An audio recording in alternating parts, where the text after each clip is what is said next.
Dark shadows loomed over the apple orchards of St. Mary Mead as Miss Marple stepped off the train, her keen eyes spotting trouble amid the harvest festivities.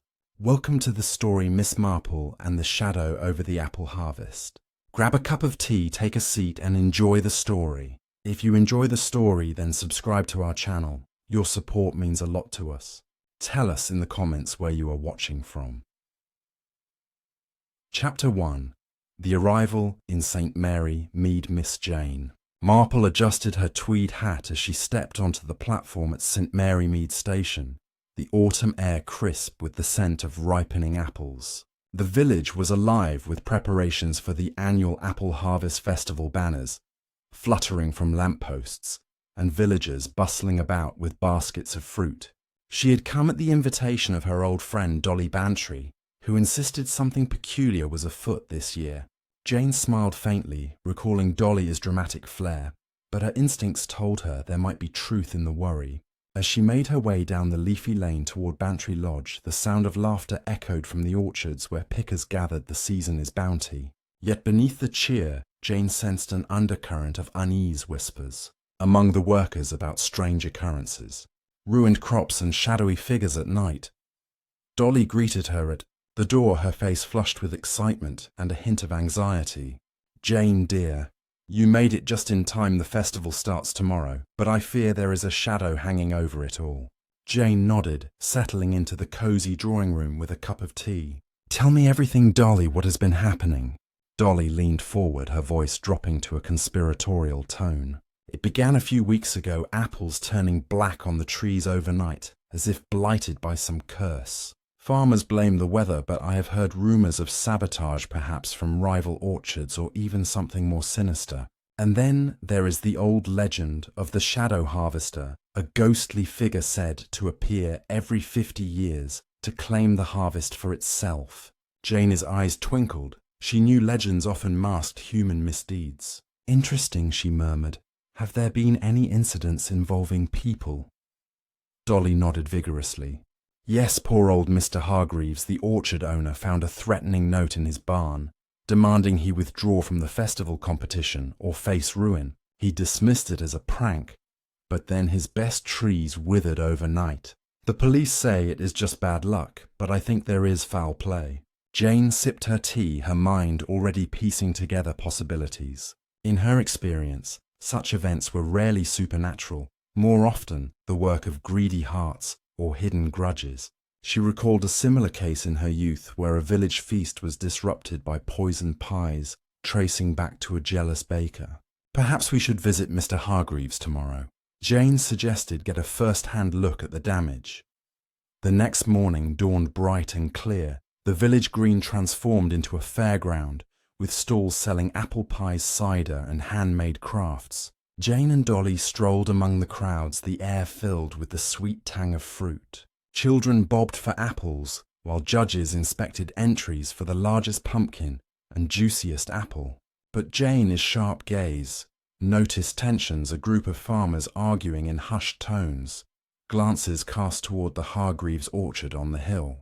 "Let us head there, Dolly," she said, leading the way up the path. The orchard was a sight, rows of trees, heavy with red and gold. Fruit, but patches of decay stood out like sores, blackened leaves curling. On the ground, Mr. Hargreaves, a burly man with weathered hands, met them at the gate, his brow furrowed. "Mrs. Bantry, and this must be Miss Marple. I have heard of your knack for puzzles." Jane smiled modestly. "I am just an old spinster with too much time on her hands."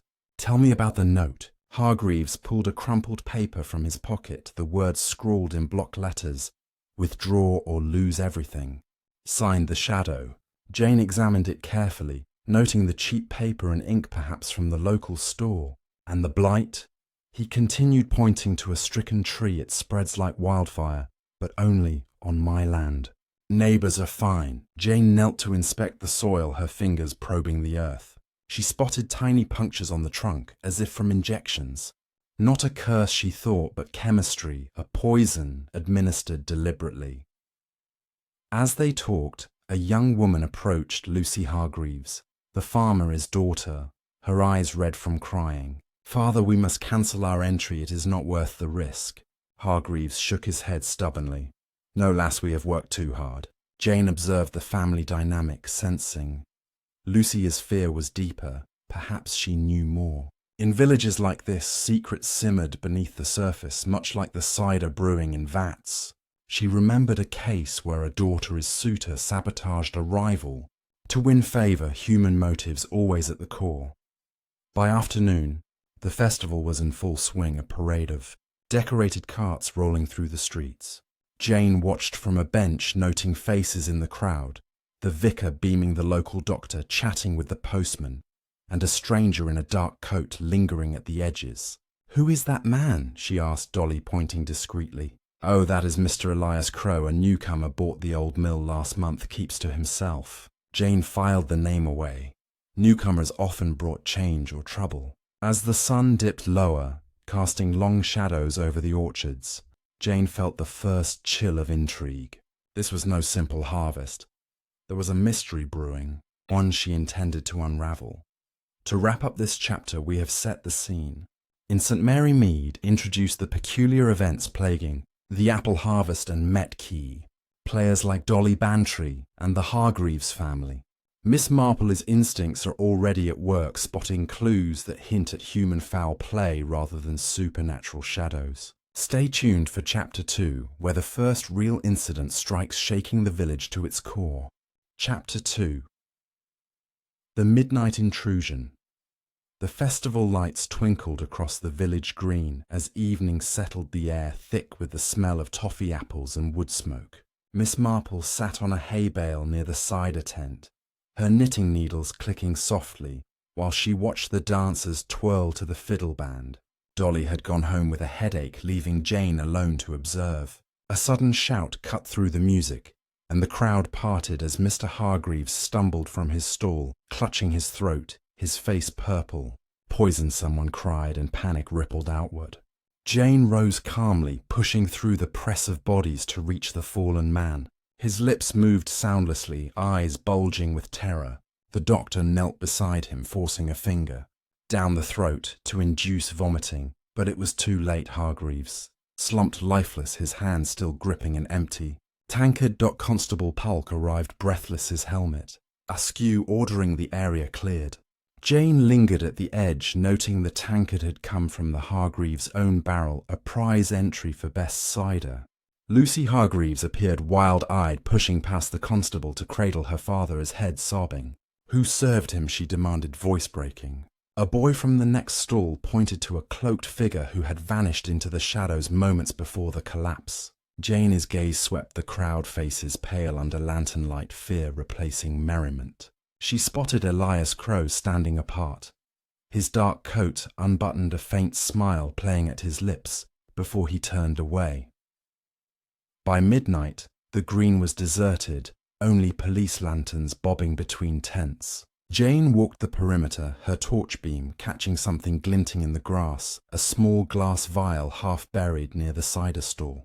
She picked it up carefully, noting the residue inside, a bitter almond scent rising from the neck. Cyanide! She thought, her mind racing back to a garden party years ago, where a similar poison ended a feud. Pocketing the vial, she slipped toward the Hargreaves' barn, drawn by a flicker of light inside. The door creaked open, revealing Lucy on her knees, scrubbing the floor, her hands raw. "What are you doing, child?" Jane asked softly. Lucy startled, dropping the brushwater sloshing across fresh sawdust. "Nothing, just cleaning up before tomorrow," she muttered, avoiding Jane's eyes. Jane stepped closer, the lantern revealing dark stains beneath the sawdust, blood or cider, hard to tell. "Your father drank from his own barrel," she said, "yet only he fell ill." Lucy's hands trembled. "It was meant for the judges," she whispered, voice barely audible. "Someone wanted us disqualified." Jane knelt beside her, who knew the cider would be tasted tonight. Lucy shook her head, tears falling. "Everyone, the order was posted on the board, but the poison was added. After the barrel left here, I saw the cloaked man near the tent." Jane is mind word. The intruder had access to both barn and festival, precise and bold. Footsteps approached outside, and Lucy tensed. "Quick, hide," Jane urged, pulling the girl behind a stack of crates. Elias Crow entered, his silhouette filling the doorway. He carried a lantern, scanning the floor, his boots crunching on sawdust. Satisfied, he moved to a workbench, lifting a loose plank to reveal a hidden compartment. From it he drew a bundle wrapped in oilcloth, unfolding it to expose more vials and a notebook filled with chemical formulas. Jane held her breath as Lucy clutched her arm. Crow replaced the items, then paused, sniffing the air, his gaze narrowing toward their hiding place. A dog barked in the distance, and he extinguished the lantern, slipping out into the night. Lucy exhaled shakily. He rents the old mill, stores things there. I followed him once. Jane nodded, the pieces fitting the newcomer, the blight, the poison, all pointing to a calculated campaign. But why target Hargreaves, she wondered aloud. Lucy wiped her face. Father refused to sell the orchard. Crow offered a fortune. Last month said the land hid something valuable beneath the roots. Jane recalled old maps in the vicarage, perhaps mineral rights, or buried treasure legends, again masking greed. We must see what he hides in that mill, Jane decided. But first, the constable needs this vial. Dawn painted the sky rose as they walked to the police station. Constable Pork, bleary-eyed from the night, is tragedy. Jane placed the vial on his desk, explaining its discovery and the scent. He scratched his head. Cyanide is not sold, locally, must be from the city. And the barn, Lucy added. Trembling Crow was there hiding more. Polk frowned. Strangers causing trouble, I will fetch him for questioning. Jane cautioned patience. Let us watch first. A cornered fox reveals its den. As the village stirred to mournful bells, Jane and Lucy returned to the orchard, the blighted trees stark against the morning light. Jane knelt again this time, digging beneath a poisoned trunk, unearthing a metal spike driven deep into the root system. She pried it free, revealing a hollow tube residue matching the vial. Not spray, but injection, slow and deliberate to ruin without trace. Lucy gasped. He planned this for weeks. Jane stood brushing soil from her hands, the shadow over the harvest had a human face and a motive rooted in the earth itself. The chapter closes with Hargreaves laid in the churchyard, villagers whispering of curses, while Jane prepares to confront the mill under cover of darkness. Clues gathered like apples in a basket, ready to expose the poisoner is hand. Chapter 3. The mill by moonlight mist curled around the old mill like a living thing as Jane and Lucy crept along the riverbank, the water murmuring secrets over smooth stones. Moonlight silvered the broken wheel and glinted off the padlock Crow had snapped shut hours earlier. Jane produced a hairpin from her bun, working it gently until the lock clicked open. Inside, the air hung heavy with damp stone and something sharper, a chemical bite that stung the nose. Shelves lined the walls, jars of powders, sacks of fertilizer, and a workbench cluttered with glassware bubbling over a spirit lamp. Lucy pointed to a ledger open beside a microscope, its pages dense with numbers and sketches of orchard layouts. Jane flipped through entries, payments to a city chemist, shipments of potassium cyanide, and a map marking injection points beneath Hargreaves' trees. A low rumble sounded overhead, the mill's upper floor. They climbed narrow stairs, dust motes dancing in their torch beams. The attic stretched, long and low crates stacked like coffins along one wall. Lucy pried one open, revealing not grain, but chunks of raw ore flecked with dull yellow, gold. Jane breathed the river, once carried it downstream, and the orchard sits atop the old vein.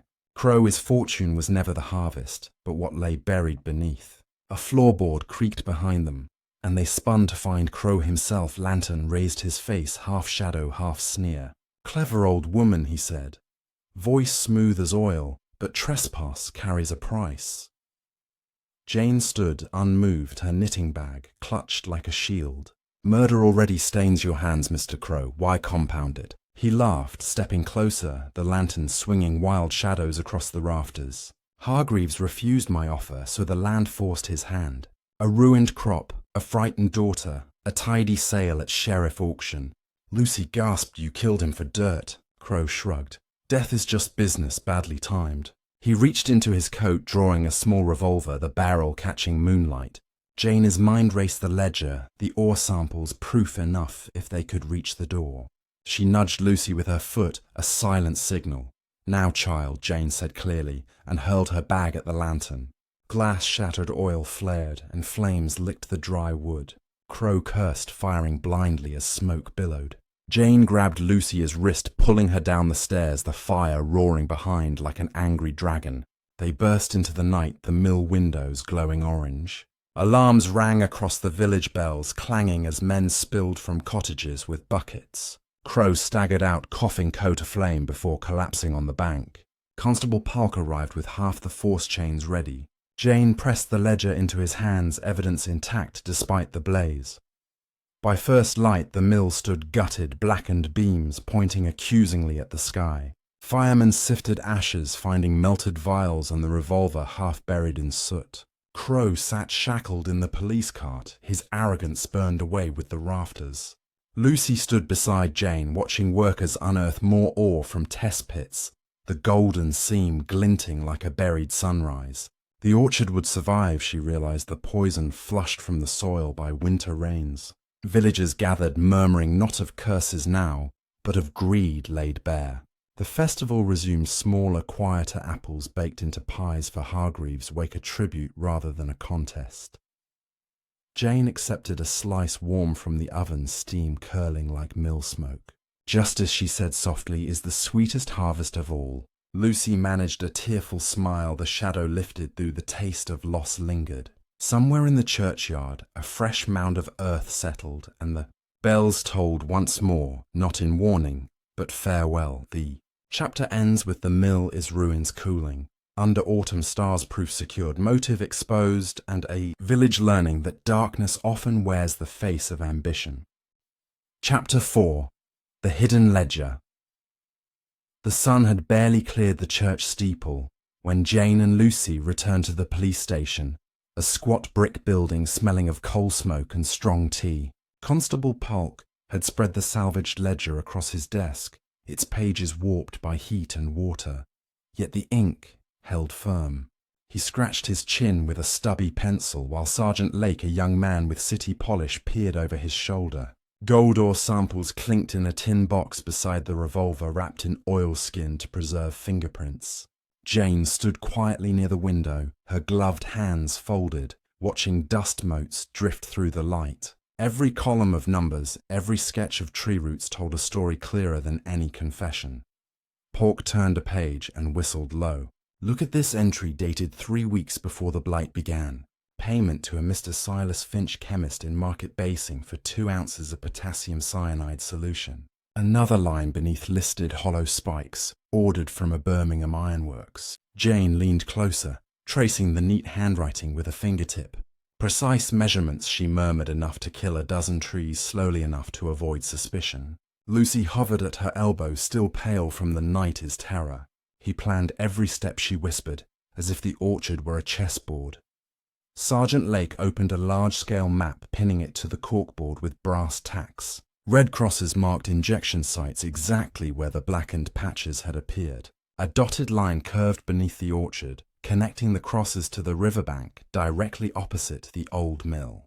"The vein runs shallow here," he said, tapping the paper no deeper than 6 feet in places. Crow must have taken core samples months ago, disguised as soil tests for a new cider variety. Jane nodded, recalling the stranger in Wellington boots asking questions at the village hall last spring. "People assumed he was a government surveyor," she said, "but he was prospecting." Polk rubbed his temples. "Motive is clear enough, greed pure and simple. But we need witnesses to tie him to the poison itself." Jane suggested they start with the post office. Every parcel leaves a trace. They walked the short distance to the counter where Mrs. Glendale sorted letters with practiced speed. She remembered Crow well, always paid in crisp notes and asked for discreet wrapping. "One package arrived from Birmingham," she said, retrieving the ledger from behind the till. Hollow metal tubes addressed to E. Crow, care of the mill. Jane thanked her warmly, pocketing the receipt. Next they visited the chemist in Market Basing, a narrow shop wedged between a butcher and a haberdasher. Mr. Finch adjusted his spectacles, peering at the ledger entry. "Yes, I filled that order," he admitted, voice trembling. "The gentleman said it was for pest control on fruit trees. I thought nothing of it until I read about the death in the paper this morning." He produced his own duplicate receipt, the dates matching perfectly. Jane asked about the buyer, his appearance, tall, dark coat, soft voice with a trace of London. Finch nodded vigorously, adding that Crow returned a week later for rubber gloves and glass syringes. Medical supplies, he claimed. Back in St. Mary Mead, the village buzzed with subdued energy. Children no longer played near the riverbank, mothers kept them close. The festival committee met in the parish hall, debating whether to cancel the cider competition entirely. Dolly Bantry chaired the meeting, her hat askew from worry. Jane slipped in quietly, taking a seat at the back. After much argument, they voted to proceed, but with new rules, every barrel would be tasted by multiple judges and samples sealed in advance. Lucy stood to speak, her voice steadier than the night before. "In memory of my father, let the best cider win fairly." The room fell silent. Then applause rippled like wind through leaves. Afternoon brought the inquest in the same hall, transformed with a long table, and the coroner, Dr. Haydock, presiding. Hargreaves' body lay in a side room, the scent of formaldehyde seeping under the door. Witnesses filed in: the boy who served the cider, the judge who poured the fatal tankard, the cloak vendor who sold a garment matching the intruder, his description. Each testimony tightened the noose. When Crow was led in shackled between two constables, the room grew still. He met Jane's gaze without flinching, his eyes cold as winter rain. The coroner read the preliminary findings: cyanide poisoning administered in the cider. Verdict: willful murder. Crow merely smiled, requesting a solicitor from London. Outside, the sky darkened early with storm clouds rolling in from the west. Jane and Lucy walked to the orchard, the wind whipping scarlet leaves from the branches. Workers had begun flushing the soil with lime water to neutralize any remaining poison. Lucy knelt by her father's favourite tree, a gnarled Granny Smith he had grafted himself as a young man. She pressed her palm to the bark, feeling the rough scars where spikes had been removed. "He loved this place more than money," she said, voice cracking. Jane placed a gentle hand on her shoulder. "Love leaves deeper roots than greed ever can."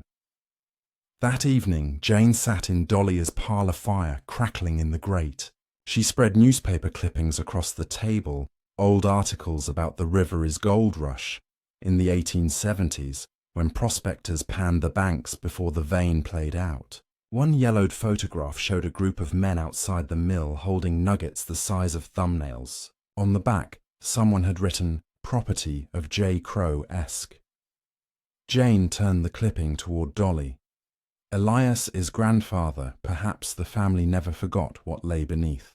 Dolly poured fresh tea, her hands steady now. So the shadow was inheritance turned sour.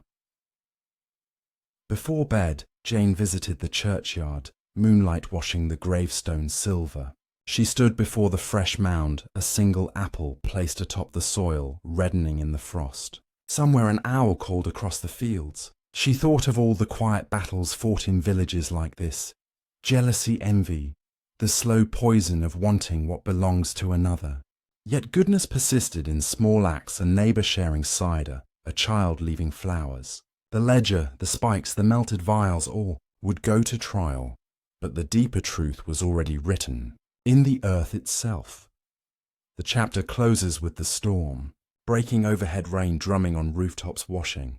The last bitterness from the orchard. Evidence stacks neatly in the police safe, witnesses prepare their words, and a village begins to heal one honest harvest at a time. Chapter 5. The trial of shadows. The courtroom in Much Benham smelled of polished oak and fear. Benches groaned under the weight of villagers packed shoulder to shoulder, their Sunday best rumpled from the journey by bus and cart. Sunlight slanted through high windows, catching motes of dust that drifted like slow snow. Jane sat 3 rows from the front, her grey gloves folded neatly in her lap. Lucy beside her clutched a small handkerchief embroidered with apples, the last gift from her father before the festival. Across the aisle, Elias Crow stood in the dock, his dark coat replaced by prison grey, yet his posture remained straight the same. faint smile playing at the corners of his mouth, the Judge Mr. Justice Wainwright entered. In robes of scarlet and black, his wig a cloud of tight curls. Silence fell heavier than the gavel. The clerk read the charge: murder by poisoning of Thomas Hargreaves on the night of the Apple Harvest Festival. Crow pleaded not guilty in a voice clear enough to carry to the back wall. The jury, 12 men from surrounding towns, filed in their faces a mixture of curiosity and dread. Jane studied each one, noting the farmer with soil under his nails, the grocer who kept glancing at Crow, the young clerk whose hands shook as he took the oath. Prosecution opened with Constable Pauk, lumbering to the stand, his helmet tucked beneath one arm. He laid out the physical evidence: the vial found near the cider tent, the hollow spikes unearthed from the orchard roots, the ledger rescued from the burning mill.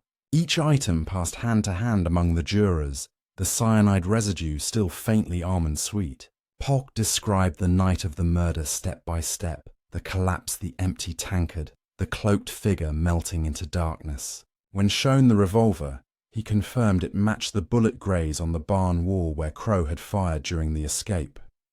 Mr. Finch, the chemist, followed, his spectacles flashing under the lamps. He identified his own handwriting on the duplicate receipt for potassium cyanide and confirmed Crow had collected the package in person, paying cash and refusing a bag. The ironworks foreman from Birmingham produced shipping manifests for 50 hollow spikes delivered to the old mill in 3 separate lots. A handwriting expert compared the ledger, entries to samples taken from Crow in custody. The slant, the pressure, the distinctive curl on every capital C. Match. Beyond doubt, he declared. Lucy took the stand next, her voice small at first but growing stronger. She spoke of her father's refusal to sell the orchard, his pride in the ancient trees, his dreams of passing the land to her children one day. She described following Crow to the mill weeks earlier, seeing crates of ore and hearing him mutter about buried fortunes. On the night of the murder, she had seen the cloaked figure tamper with the cider barrel moments before her father drank. Tears fell, but she did not falter. He wanted us broken, she said, so we would sell for pennies. Defense counsel. Merry. Mr. Barrington rose smooth as cream in a dark suit. He painted Crow as a misunderstood investor, a man who bought the mill to restore it to working order. The ore samples, he suggested, were mere curiosities collected for a local history display. The spikes could have been planted by anyone with a grudge against Hargreaves, perhaps a rival cider maker jealous of the blue ribbon he won 3 years running. He called a surprise witness, Mrs. Ivy Beale, the village gossip, who claimed to have seen Lucy arguing with her father the morning of the festival, voices raised about money and marriage. Lucy flushed crimson, but Jane squeezed her hand, a silent reminder that truth outweighs rumour. Jane herself was called late in the afternoon. She walked to the stand with measured steps, her hat pinned at a precise angle. The prosecutor asked about the fire at the mill. Jane described the hidden compartment, the vials, the notebook of formulas, her voice calm as Sunday vespers. She explained how she had thrown her knitting bag to create the blaze not out of malice, but to blind Crow long enough for escape. Defense tried to rattle her, suggesting an elderly lady might exaggerate in the chaos of flames. Jane met his gaze steadily. "My eyes are sharp, Mr. Barrington, and my memory sharper. I have knitted through storms worse than that." The final day brought closing arguments. Prosecution spoke of greed dressed as progress, a man who poisoned soil and soul for gold beneath apple roots. Defense warned against village hysteria, against hanging an outsider on whispers and burnt paper. The judge summed up carefully, directing the jury to weigh evidence over emotion. They filed out at 4 o'clock, the courtroom clock ticking loud in the hush. Villagers spilled into the square, sharing flasks of tea and anxious glances. Jane and Lucy sat on a bench beneath a horse chestnut, its leaves turning bronze. Whatever the verdict, Lucy said the orchard is safe now. The poison gone, the gold recorded on county maps. No one will dig without permission again. At 6, the jury returned. The foreman stood, a tall man with a blacksmith as arms. "Guilty on all counts," he said. Gasps rippled outward, then a low murmur like wind through wheat. Crow showed no reaction, only turned to stare at Jane, one slow, deliberate look, before constables led him below. Sentence would come in the morning, but the village already felt lighter, as if a storm cloud had drifted east. That night, St. Mary Mead glowed with quiet celebration. Lanterns hung from every porch cider, not the poisoned batch flowed freely. Children danced around a bonfire built from blighted branches, the flames cleansing the last bitterness from the air. Dolly Bantry raised a toast to Miss Marple, the woman who saw through shadows, to the man behind them. Jane accepted a cup but drank only half. Mysteries, she said softly, are like apples, some sweet, some sour, but all part of the same tree. The chapter ends with the courtroom empty, save for echoes, the ledger locked in evidence, the orchard sleeping under first frost. Justice has spoken, and the harvest, however scarred, will ripen again. Chapter 6. The Orchard. Reborn winter settled over St. Mary Mead, like a thick wool blanket, snow-dusting the church spire and frosting the orchard branches until every twig glittered. The trial was 3 weeks past, yet the village still spoke of it in hushed tones over garden walls and post office counters. Elias Crow had been sentenced to hang the date set for spring, when the apple trees would blossom again. His London solicitor filed appeals that vanished into courthouse drawers like smoke. The mill ruins stood blackened against the white fields, a warning carved in charred timber. Children dared each other to touch the cold stones, then ran shrieking with delight. Lucy Hargreaves walked the orchard daily, her boots crunching through the crust of snow. She carried a notebook now, not of poisons but of plans. The county had declared the gold vein public knowledge, yet granted the Hargreaves family mineral rights, in perpetuity, a quiet compensation for grief. Lucy met with surveyors in the barn, turned office mapping shallow seams that would never disturb the roots. Small controlled digs, she explained to Jane one January afternoon, steam rising from their tea. Enough to repair the barn and send me to agricultural college, but the trees stay. Jane nodded approval, steam fogging her spectacles. Land remembers kindness, she said, as much as cruelty. Spring arrived early that year, snowdrops pushing through the thaw, followed by crocuses purple and gold along the riverbank.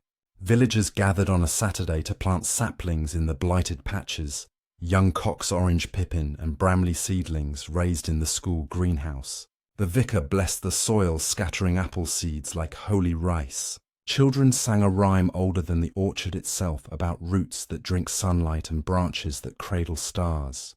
Lucy tied blue ribbons around each new trunk, a promise to her father. Jane watched from a folding chair, her rheumatism eased by the mild wind. She spotted familiar faces, the postmistress, the baker, even Sergeant Lake, who had taken leave to help lift the heavy pots. By May the orchard burst into blossom, a froth of pink and white that scented the air sweeter than any perfume. Bees returned in humming clouds, and the river ran high with meltwater. The Apple Harvest Festival Committee met in the parish hall, now repainted a cheerful cream. They voted to rename the cider competition the Hargreaves Cup, a polished silver trophy engraved with twining vines. Entries would be judged blind, no names on barrels, only numbers to keep pride humble and rivalry friendly. Dolly Bantry designed new banners stitched by the Women Institute apples in every shade of red and gold. Lucy stood before the committee, her college acceptance letter folded in her pocket. She proposed a scholarship in her father's name for any village child wishing to study horticulture. Funds would come from the first gold yield, modest but steady. The room erupted in applause, teacups clinking like bells. Jane raised her hand last. Might we add a quiet corner, she asked, a bench beneath the oldest tree for anyone needing peace. The motion passed without dissent. Summer ripened the fruit. Early heat waves followed by gentle rains. Lucy walked the rows with a pruning knife, learning the language of leaves and bark. She grafted scions from her father, his favourite tree, onto sturdy rootstock, ensuring his touch would live in every apple. Villagers brought picnic baskets to the orchard on Sundays, spreading blankets beneath the canopy. Someone always left a slice of pie on the new bench, a custom that began without words. Jane visited often, carrying her eternal knitting, the click of needles blending with birdsong. She taught Lucy to read the weather in the shape of clouds and the set of a branch heavy with promise. One August evening the sky turned molten gold as the sun dipped behind the mill ruins now softened by ivy. Lucy found Jane on the bench, a small wooden box in her lap. Inside lay a single apple, perfect unblemished skin, flushed rose and amber. From the first ungrafted tree, Jane explained, the one your father called old grandfather. It fruited despite the poison, stubborn as the man himself. Lucy turned the apple in her hands, feeling its cool weight. She bit into it, juice running down her chin, sweet with a hint of tartness like memory. They sat in silence, watching fireflies blink awake among the leaves.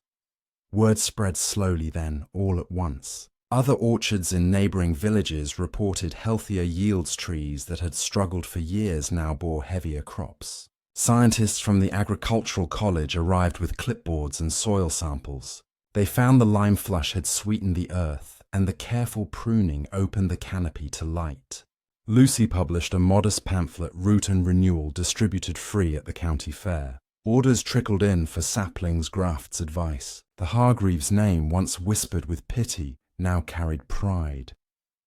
September brought the festival, smaller than before, but brighter. Lanterns glowed along the lanes, and the scent of cinnamon and browning butter drifted from every kitchen. The Hargreaves' cup sat centre stage on a table draped in green velvet. Barrels rolled in from every corner of the parish, each marked only with a number. Judges tasted solemnly swirling cider in glasses the colour of sunlight. When the winner was announced, number 7, a murmur rose. The barrel belonged to old Mrs. Dane, who had entered for 50 years and never placed. She wept openly as Lucy pinned the blue rosette to her shawl. Fireworks lit the sky at dusk, rockets bursting into apple green and crimson. Children chased sparks across the green while elders clapped in time. Jane stood apart near the churchyard gate, one hand on the iron rail. Moonlight silvered the gravestone, Thomas Hargreaves, beloved father of the orchard. Beneath the words, Lucy had added a line in smaller script, his trees still speak. A breeze stirred the leaves overhead, as if in answer. The chapter closes with the village asleep under a harvest moon. The orchard quiet, but alive roots, drinking deep blossoms, long fallen, now swelling into fruit. Shadows have lifted, replaced by the steady rhythm of growth, and the knowledge that some legacies are measured not in gold, but in the sweetness passed from hand to hand. Chapter 7. The Letter from London. October wind rattled the windows of Bantry Lodge as Jane sorted the Morning Post on Dolly's breakfast table. Most envelopes bore local francs. One stood out, thick cream paper sealed with scarlet wax. The return address read Barrington and Sons, Lincoln's Inn, London. Jane slit it open with a butter knife, unfolding a single sheet heavy with legal crests. Dolly leaned in, toast forgotten. The appeal has been lodged, she read aloud.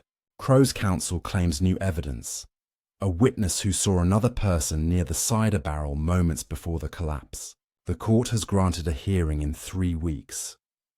Jane refolded the letter, her face calm as pond water. New evidence after 6 months smells of desperation or money. She glanced at the postmark, yesterday, sent by express. Someone paid dearly to rush this. Dolly poured fresh tea, worry creasing her brow. Will they make you go back to Much Benham? Jane shook her head. The hearing is in the Old Bailey, London. They want the village far from the jury's mind. She tucked the letter into her cardigan pocket. I shall take the 10:15 train tomorrow and see what manner of ghost they intend to raise. Lucy met her at the station the next morning, cheeks pink from cold, a small valise in hand. I'm coming, she declared. If they drag father's name through another court, I will be there to defend it. Jane offered no protest, only adjusted the girl's scarf against the wind. They travelled first class, courtesy of the orchard's first gold dividend. The carriage rocking gently through frost-rimed fields. London swallowed them in soot and clamour. Hansom cabs clattered over cobblestones. Newsboys shouted headlines about empire and influenza. At the Inns of Court, they found Barrington's chambers, mahogany doors and brass plates gleaming. A clerk ushered them into a room lined with law books, the air thick with pipe smoke. Mr. Barrington rose, sleek as ever, offering seats with a smile that never reached his eyes. "Miss Marple, Miss Hargreaves, a pleasure." He slid a photograph across the desk, grainy but sharp, taken by flashlight at the festival. It showed a figure in a dark cloak, bending over the Hargreaves barrel, face obscured by a low hood. Beside the figure stood a second person, shorter, gloved hand extended as if passing something. The timestamp in the corner read 7:42 p.m., minutes before Hargreaves drank. Jane studied the image, noting the angle from the upper window of the parish hall. "Who took this?" she asked. Barrington leaned back, a freelance photographer hired to document the festival. He developed the plate weeks later, recognized the significance, and brought it to us. "The second figure," he claims, "is a woman." Lucy's breath caught. "They will say it was me." Barrington spread his hands. "The cloak matches one sold to a woman in St. Mary Mead the day before the festival. The vendor remembers the sale, a tall order for a short customer." Jane tapped the photo. "The cloak is common enough, and the hood hides the face. Where is this photographer now?" Barrington hesitated. "Abroad, Tangiers, but his affidavit is sworn." Jane's eyes narrowed, conveniently absent. She requested the negative and the vendor's statement, receiving both in sealed envelopes. "We shall verify these ourselves," she told Lucy as they left. London rain streaked the windows of their cab. They spent the afternoon in Fleet Street, tracking the photographer's former studio, now shuttered. A neighbour, an elderly printer, recalled the man, Reginald Voss, always in debt, fond of the races. He left for Morocco after settling a large bill in cash, source unknown. Jane filed the detail away. At the cloak vendor's shop in Much Benham, reached by the late train, the woman produced her ledger. Yes, a black wool cloak, size small, paid in coins. But the buyer wore a veil and spoke little. "Height?" "About my own, 5'2". Lucy exhaled. She stood 5'7". Jane asked to see the remaining stock. Every cloak bore a tiny embroidered apple inside the collar, the maker's mark. The sold cloak lacked it, cut away, perhaps to remove evidence. Back in St. Mary Mead, Jane spread the photograph beneath a magnifying glass in Dolly's parlour. The second figure's glove caught the light, a pale cuff visible beneath the sleeve. She compared it to the affidavit's description, dark leather.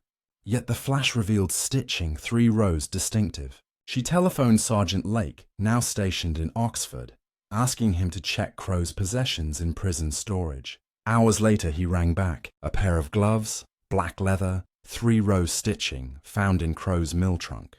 Jane thanked him, the noose of doubt loosening. The night before the hearing, Jane and Lucy stayed at a quiet hotel near the Strand. Jane sat by the window, knitting a scarf in orchard green, her mind turning like a water wheel. At midnight a knock sounded. A boy delivered an envelope, no return address. Inside lay a second photograph, clearer, taken from ground level. It showed the cloaked figure alone, hood thrown back, face unmistakably male, thin, sharp. Crow's own features caught in the act of pouring from a vial, on the reverse in pencil, "From one who owes you." No signature. Jane studied the angle from the shadow of the maypole. Someone watched that night, someone brave enough to wait. The Old Bailey loomed grim under November skies, gargoyles glaring down at the queue of reporters. Jane and Lucy took their seats in the public gallery, the air electric with whispers. Crow appeared, thinner, prison pallor, yet his eyes sought Jane with the old defiance. Barrington began confidently, producing the first photograph, calling the vendor, reading Voss's affidavit. The judge listened, wig motionless. Prosecution countered with the ledger, the spikes, the mill fire. Lucy's testimony unchanged. Then Jane was called, not as witness but at prosecution request, to authenticate the new photograph. She walked to the stand, holding the image high. Taken the same night, same barrel, same cloak, but the face clear. Gasps rippled. Barrington objected. Chain of custody unknown. The judge allowed it into evidence pending verification. Jane explained the gloves, the missing apple mark, the printer's account of Voss's flight. She laid the scarf she had knitted across the rail, green as the orchard, a quiet symbol of life renewed. "This is what we defend," she said softly. "Not shadows, but truth." The judge adjourned for verification. Experts examined the negative under microscopes. Chemists tested the paper. Officers traced the boy who delivered the envelope to a lodging house near the docks. By evening, the photographer's landlady identified the handwriting as Voss's own, returned secretly to settle a debt of conscience. The cloak's cut collar matched threads found in Crow's mill. Barrington withdrew the appeal before the morning session. His client's composure finally cracked. Outside, snow began to fall, soft as apple blossom. Lucy hugged Jane on the courthouse steps, tears freezing on her cheeks. "It is finished," she whispered. Jane looked up at the flakes melting on her gloves. "Mysteries never truly end, child. They simply change shape. But this one has borne fruit." The chapter closes with the photographs locked away, the appeal dismissed, and two women boarding the train south, London's grime giving way to frost-laced fields. The orchard waits, patient as ever, its next harvest already forming in the dark heart of winter. Chapter 8. The Return of the Shadow. The train from Paddington pulled into St Mary Mead at dusk on the last day of November. Snow had followed Jane and Lucy all the way from London, a thin white veil that softened the platform lamps and muffled the porter's shout. Jane stepped down first, her small suitcase bumping the railing, Lucy close behind clutching the sealed envelope that held both photographs and the judge's final order dismissing the appeal. The stationmaster touched his cap. "Welcome home, Miss Marple. The village has been holding its breath for you." Jane smiled, the cold stinging her cheeks. "Then let it exhale," he said gently. "The worst is over." Dolly Bantry waited in the pony trap, rugs tucked around her knees, a thermos of cocoa steaming in the chill. She hugged them both without a word, the horse snorting clouds into the twilight. As they rattled along the lane, cottage windows glowed gold, curtains drawn against the early dark. Children pressed noses to the glass, waving at the returning heroines. At Bantry Lodge the fire roared. Mrs. Bantry's maid had banked it high, and the drawing room smelled of pine logs and cinnamon toast. Lucy sank into the sofa, exhaustion loosening her shoulders. Jane remained standing, turning the envelope in her hands. Something nagged at the edge of her thoughts, a loose thread in an otherwise finished scarf. That night the snow thickened, wind howling around the eaves like a restless spirit. Jane sat by her bedroom window, knitting needles still, watching flakes swirl past the street lamp. She replayed the London hearing every voice, every gesture. Barrington's withdrawal had come too smoothly, Crow's defeat too silent. Men who poison orchards do not surrender without a final twist. At 2 a.m. she heard it, a soft crunch on the gravel below, deliberate, not the wind. She parted the curtains. A figure in a dark coat moved along the hedge, lantern hooded to a pinprick. The shape paused beneath the apple tree Dolly kept espaliered against the wall, then vanished toward the orchard path. Jane pulled on her boots and coat, slipping downstairs without waking the house. The kitchen door opened soundlessly. She had oiled the latch weeks ago for just such nights. Snow stung her face as she followed the footprints, single file, deep and purposeful. They led past the churchyard, past the bench beneath old grandfather, straight to the Hargreaves' barn. The padlock lay in the snow, cut clean. Inside, a lantern glowed low. Lucy stood by the workbench, back to the door, sorting seed packets for spring planting. She turned, startled, a silhouette filling the doorway behind her. The lantern flared. Elias Crow, gaunt, unshaven, free.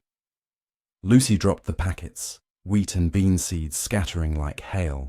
Jane stepped inside, closing the door against the storm. "You are supposed to be in Wormwood Scrubs," she said quietly.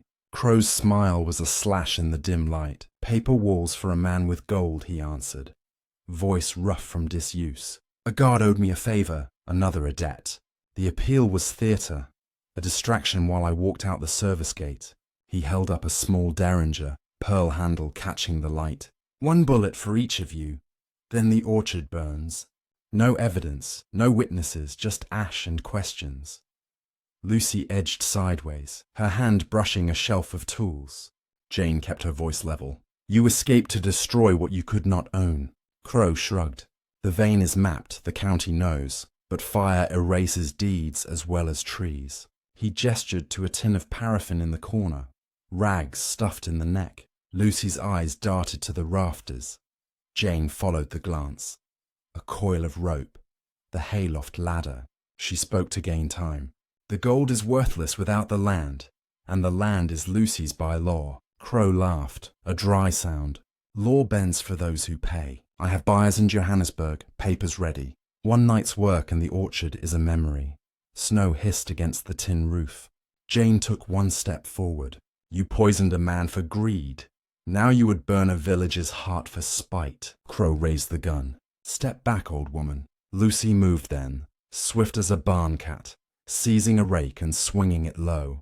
The handle caught Crow's ankle. He stumbled, the derringer barking.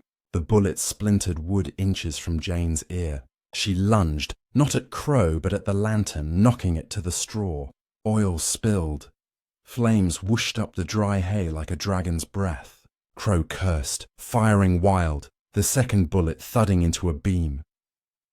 Lucy scrambled up the ladder to the loft, Jane close behind. Smoke billowed, heat searing their lungs.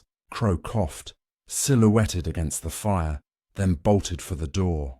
Lucy grabbed the rope, looping it swiftly around a beam the way her father had taught her for hoisting cider barrels. She flung the free end over a pulley.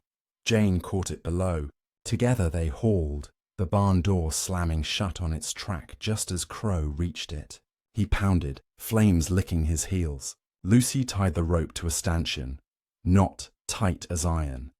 They climbed higher, kicking out the loft window, snow and cold air rushing in. Below, the barn became an inferno, orange light painting the snow crimson. Villagers poured from cottages, nightshirts tucked into boots, forming a bucket line from the river. Constable Pulk arrived with the fire brigade's hand pump, water hissing into steam. Crow's screams cut short as a beam fell, the roof sagging inward. Jane and Lucy dropped from the window into waiting arms, blankets wrapped around soot-streaked faces. Dolly pushed through the crowd, eyes wide. My orchard, she gasped. Lucy shook her head. The barn only. The trees are safe. Dawn revealed a smouldering shell, blackened timbers pointing like broken fingers at the sky. Firemen sifted ashes. Finding the derringer melted, the paraffin tin burst, and beneath the collapsed loft, a single charred body curled like a question mark. The coroner came at noon, snow still falling soft as forgiveness. Escapee, death by misadventure, he ruled, though everyone knew the truth. Jane stood with Lucy at the orchard gate, watching workers clear debris. The oldest trees stood untouched, their buds tight against the cold, patient as ever. That afternoon, the village gathered in the church, pews full, voices raised in a hymn older than the orchard itself. The vicar spoke of shadows fleeing before light, of roots that endure fire and frost. Lucy placed a single charred apple on the altar, blackened outside, flesh still pale and sweet. After the service, she announced the barn would be rebuilt, larger, with a meeting room for the scholarship students and a plaque. In memory of Thomas Hargreaves, who loved this soil. Donations poured in, coins clinking into a cider barrel at the door. By nightfall, snow had covered the ruins, a clean white sheet over the grave of greed. Jane sat in Dolly's parlour, knitting a new scarf, this one crimson as winter berries. Lucy joined her, bringing cocoa. Do you think it is truly finished? She asked. Jane tied off a row, the needle still. Shadows return in different shapes, child, but the light grows stronger each time we stand against them. Outside, the orchard slept under its blanket of snow, roots dreaming of spring, the cycle unbroken. The chapter closes with the village quiet. The fire's glow replaced by starlight on snow, and two women sharing cocoa by the hearth. The scent of pine and cinnamon mingling with the promise of blossoms yet to come. Chapter 9. The Spring. Auction March winds swept the last snow from the orchard paths, leaving the ground soft and black and ready. Lucy had spent the winter in lectures at the agricultural college, returning each Friday with notebooks crammed with soil charts and grafting diagrams. Now she walked the rows at dawn, her breath clouding in the cold, testing buds between thumb and finger. The fire had taken only the barn. The trees had slept through it, roots drinking deep from the lime-sweetened earth. Blossoms were already swelling, tight pink fists against the sky. Word of the Hargreaves Scholarship had spread beyond the parish. Applications arrived from as far as Devon and the Welsh borders, thick envelopes sealed with hope. Lucy needed space for classrooms, a small dormitory, a laboratory for cider trials. The burned barn site was perfect, central, visible from the village green, but money was short. Gold from the shallow vein paid wages and taxes. It would not stretch to brick and slate. The committee met in Dolly Bantry's parlour, tea cooling untouched. An auction, Dolly declared, clapping her hands. Sell the story, not the land. People will pay to own a piece of the legend. They chose the first Saturday in April, the day the orchard would be at its breathtaking best. Invitations went out on heavy cream card. An auction of orchard relics and promises. Proceeds to the Thomas Hargreaves Scholarship Fund. The village buzzed. Mrs. Dane baked 100 apple pies to sell by the slice. The school children practiced a play about the shadow harvester, rewritten with a happier ending. Sergeant Lake, on leave again, offered to serve as auctioneer. His Oxford accent, he said, would fetch an extra shilling per bid. Friday dusk saw the green transformed. White tents bloomed like mushrooms after rain. Lanterns hung from every branch. Their glow doubled in the polished auction blocks. Lucy and Jane arranged the lots on trestle tables beneath a marquee. First the tangible, the melted derringer, cleaned and mounted in a glass case. The charred apple from the altar, now lacquered and set on a plinth. A single hollow spike, sanded smooth, its poison long neutralized. Then the promises. A day's pruning with Lucy herself. A barrel of next year's prize cider. A grafted sapling from old grandfather's rootstock. Jane contributed her knitting.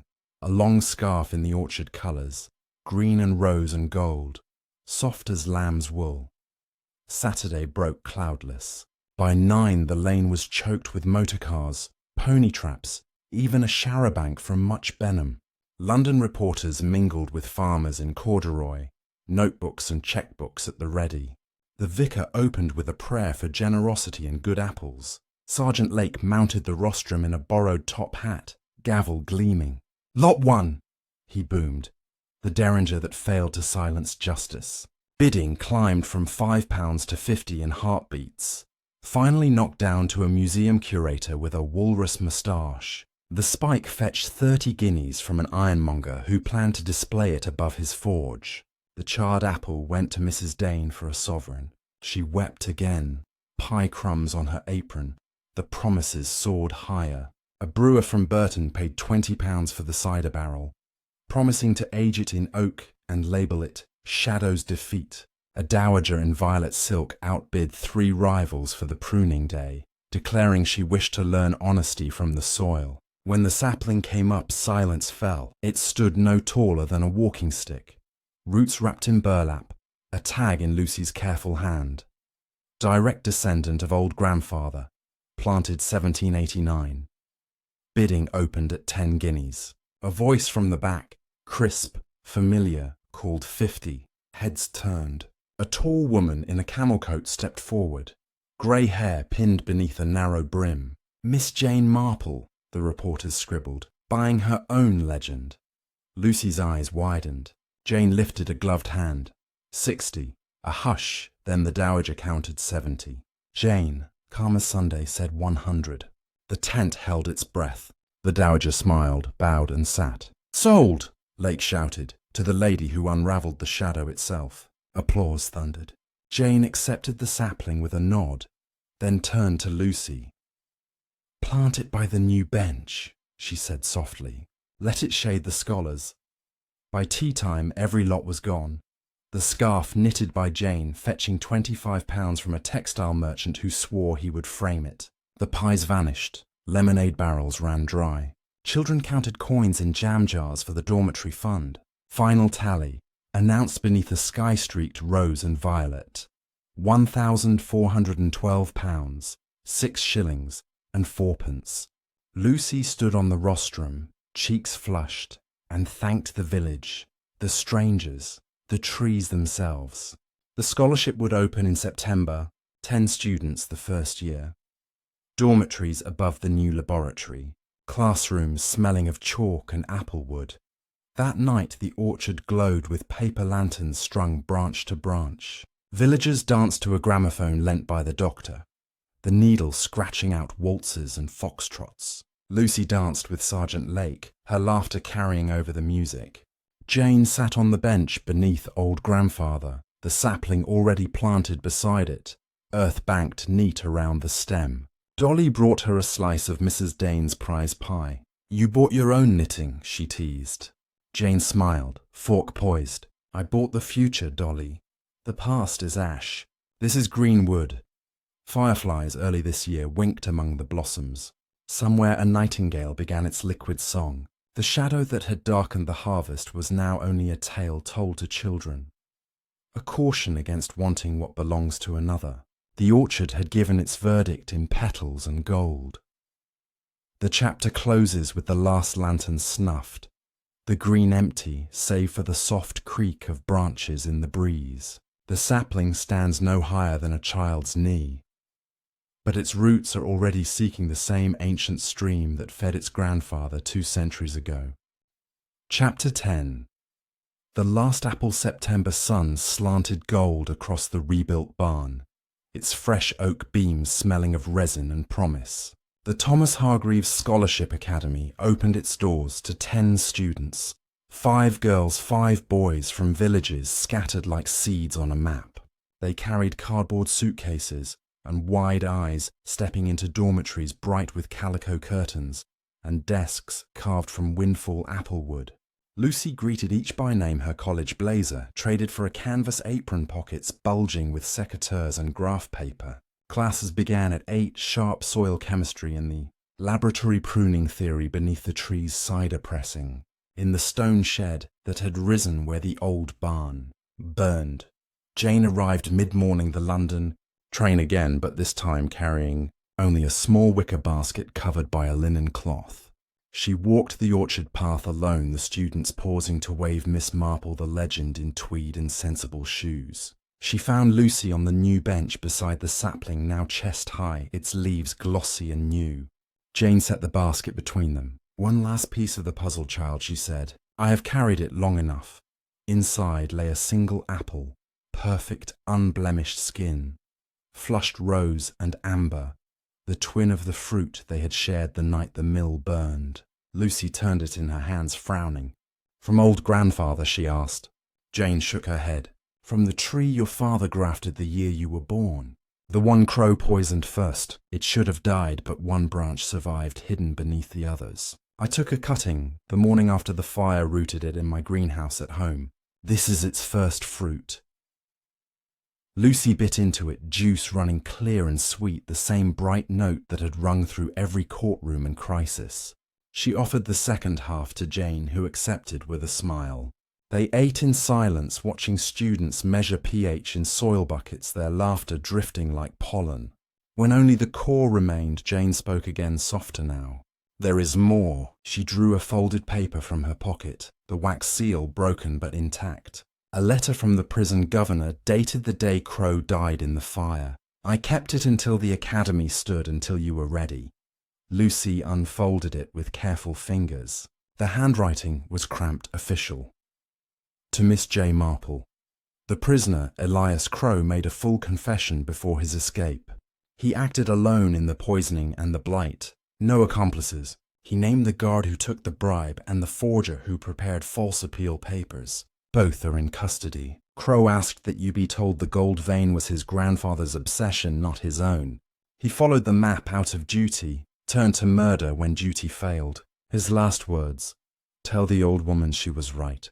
Greed is a slow poison, and I drank deepest. Respectfully, etc." Lucy read it twice, then folded it small and slipped it into her apron. So the shadow had a voice after all, she murmured. Jane nodded. And a conscience too late to save him, but not too late to free you. She reached into the basket again, producing a second sheet yellowed with age. A surveyor's map dated 1872, the same one Crow had copied in his ledger. Red ink marked the vein snaking beneath the orchard, but a penciled note in the margin read, "Shallow trace only, not worth the uprooting of good trees." Signed J. Crow Escom. Lucy laughed, the sound bright as birdsong. His own ancestor warned him, and he never listened. They walked the orchard together, Jane pointing out the grafted tree, its scar healed over new wood, pale against the dark trunk. Students gathered round listening as Lucy told the full story. No secrets. Now, the blight, the poison, the fire, the escape, the confession. She ended with the apple core in her hand. "This is what remains," she said. "Not gold, not shadows, but life." She pressed the core into the soil at the sapling's base. Let it feed the next generation. That evening, the village held its quietest festival, yet no tents, no auction, only a long table beneath the trees laden with bread, cheese and cider from the academy's first pressing. Lanterns glowed low, the moon full and harvest bright. The vicar read the names of the 10 scholars aloud, each stepping forward to light a candle from the central flame. When the last wick caught, Jane stood. "I have one more gift," she announced, producing her crimson scarf, the one sold at auction, and bought back by the textile merchant who had returned it unsigned with a note, "For the woman who knits truth." She draped it around Lucy's shoulders, the wool warm from her own hands. "Wear it when the wind turns cold," she said.